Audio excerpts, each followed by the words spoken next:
Students, आज हम स्पर्श के काव्य खंड में रैदास के पद के साथ उपस्थित हुए हैं। आज आपको रैदास के पद पढ़ने हैं। सबसे पहले हम रैदास के बारे में संक्षिप्त परिचय जान लेते हैं। रैदास का जन्म सन 1388 बनारस में हुआ था। ये मध्य युग के महान संत थे। कबीर के समान ये भी मूर्ति पूजा, तीर्थ यात्रा जैसे कर्म कांडों में विश्वास नहीं करते थे। रैदास के दूसरे नाम रविदास के नाम से भी सभी लोग जानते थे। इन्होंने ढोंग आडंबरों पर भी तीखा प्रहार किया था। इन्होंने मानव मन की पवित्रता और सच्चाई पर विशेष बल दिया था। ये महान संत हुए। इनसे बड़े बड़े संतों को भी बहुत प्रेरणा मिलती थी। ये मीराबाई के भी गुरु रहे। मीराबाई का नाम आपने सुना होगा। मीराबाई के भी एक गुरु रहे।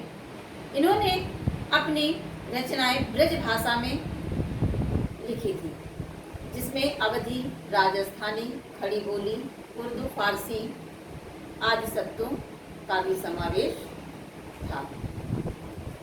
इनके 40 पद सिखों के पवित्र धार्मिक ग्रंथ श्री गुरु ग्रंथ साहिब जी में सम्मिलित हैं। इनकी मृत्यु 1518 में बनारस में हुई थी। अब हम आगे पद पढ़ते हैं।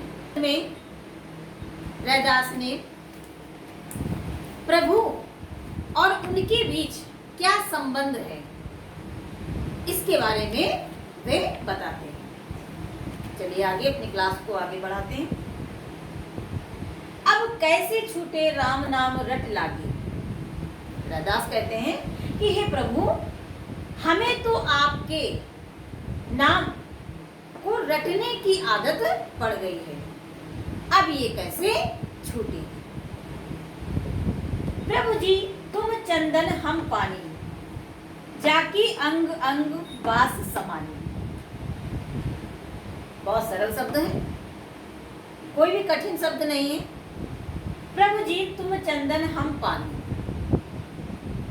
कवि कह रहे हैं कि हे प्रभु, आप चंदन हैं और हम एक साधारण जल की तरह हैं।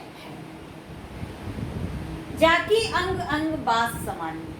चंदन के मिल जाने से हम सुगंधित हो गए हैं। वो कैसे सुगंधित हो गए? क्योंकि अपने को वे जल मान रहे हैं। इसलिए कह रहे हैं कि चंदन के मिल जाने से हम पूर्ण रूप से सुगंधित हो गए। प्रभु जी तुम घन वन हम मोरा। आगे कहते हैं कि हे प्रभु, आप तो घने बादलों के समान हो। वन हम मोरा, मोरा मतलब मोर। तो कह रहे हैं कि और हमारा मन मोर के समान है। मतलब जिस तरह से बादलों को देख करके मोर को प्रसन्नता होने लगती है, मोर नाचने लगता है, तो कह रहे हैं कि प्रभु जी आप भी मेरे लिए काले बादल के समान हो कि आपको देख करके मेरा मन भी नृत्य करने लगता है मोर की तरह से। जैसे चितवत चंद चकोरा। चकोर एक पक्षी का नाम है। तो कह रहे हैं कि जैसे चितवत चंद चकोरा, जैसे चकोर पक्षी चंद्रमा को देख करके प्रसन्न होता है, उसी तरह से हे प्रभु मैं भी आपको देख करके प्रसन्न होता हूँ। प्रभु जी तुम दीपक हम बाती।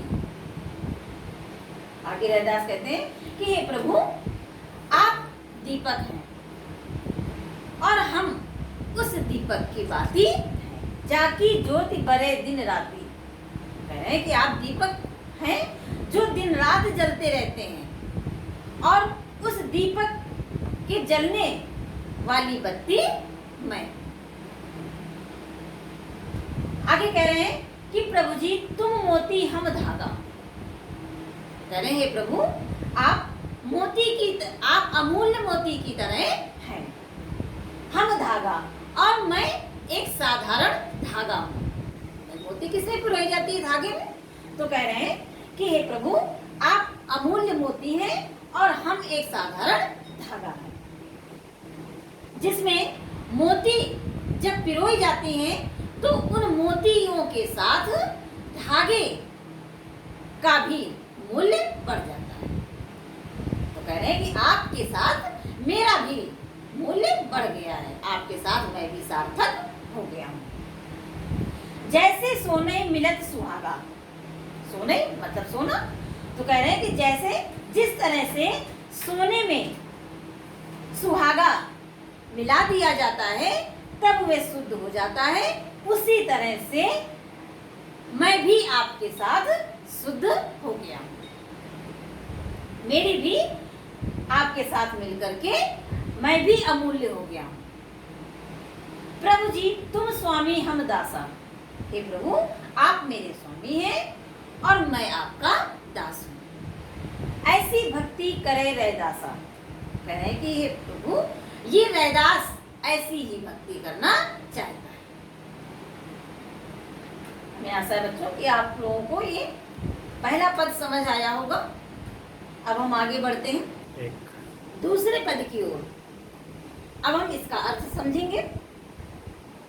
क्या कह रहे हैं रैदास कि ऐसी लाल तुझ बिनु कौनु करे।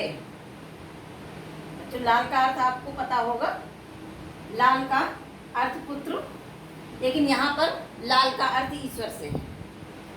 तो कह रहे ऐसी लाल तुझ बिन कौन करे। हे प्रभु ऐसी कृपा, लाल का अर्थ यहाँ पर ईश्वर से है। तो कह रहे हैं कि हे ईश्वर ऐसी कृपा आपके बिना और कोई नहीं कर सकता। गरीब निवाज गुसैया मेरा माथे छत्र धरे। कह रहे हैं कि गरीब निवाज गुसैया, आप गरीबों को गले लगाते हैं, जिससे आपको गरीब निवाज कहा जाता है और गुसाई भी कहा जाता है। मेरा माथे छत्र धरे। कह रहे हैं प्रभु आप तो मेरे सिर पर छत्र के समान सदैव विराजमान रहते हैं। जाकी छोटी जगत को लागे ता पर तू ही ठहरे। आगे कवि कहते हैं कि उन निम्न जाति के लोगों को छू करके जो समाज छुआछूत मानता है, छूत मतलब छुआछूत, निम्न जाति के लोगों को छू करके समाज छुआछूत मानता है। तो वही कह रहे हैं कि जिनको छू करके ये समाज छुआछूत मानता है, कौ लागे ता पर तुम्हें डरे। उन पर आप कृपा करते हो, उनको आप गले लगाते हो। आगे देखते हैं क्या कह रहे हैं कि नीचो ऊंच करे मेरा गोविंदु काबू तेना डरे।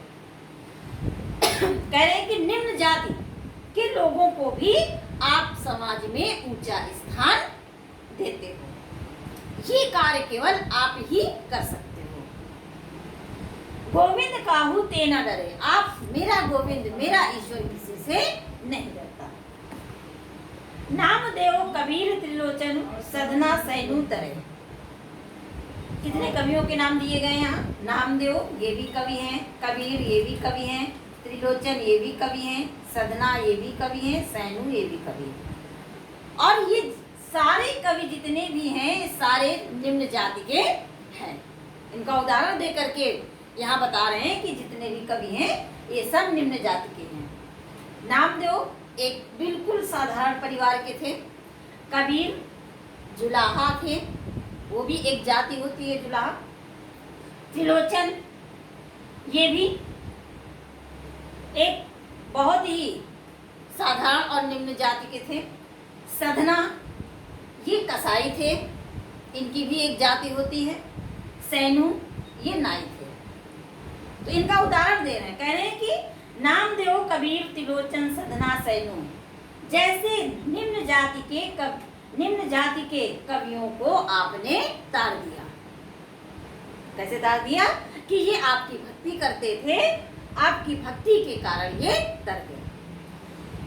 उनका कहने का मतलब है कि आपके मन में कोई भेदभाव नहीं रहा। कई रविदास सुनो रे संतो, आखिरी में कवि रविदास, रैदास को ही दूसरा नाम रविदास है, तो कहते हैं रैदास कि हे संतों बहुत ध्यान से सुनिए कि हरि जीवो ते सबे सरे। कह रहे हैं कि हे संतों बहुत ध्यान से सुनिए कि जब प्रभु की कृपा सब पर हो जाती है तो सब कुछ संभव हो जाता है। हमें आशा है कि आपको दोनों पद के अर्थ समझ आए होंगे और अब आगे के वीडियो में अगला टॉपिक आप लोग पढ़ें।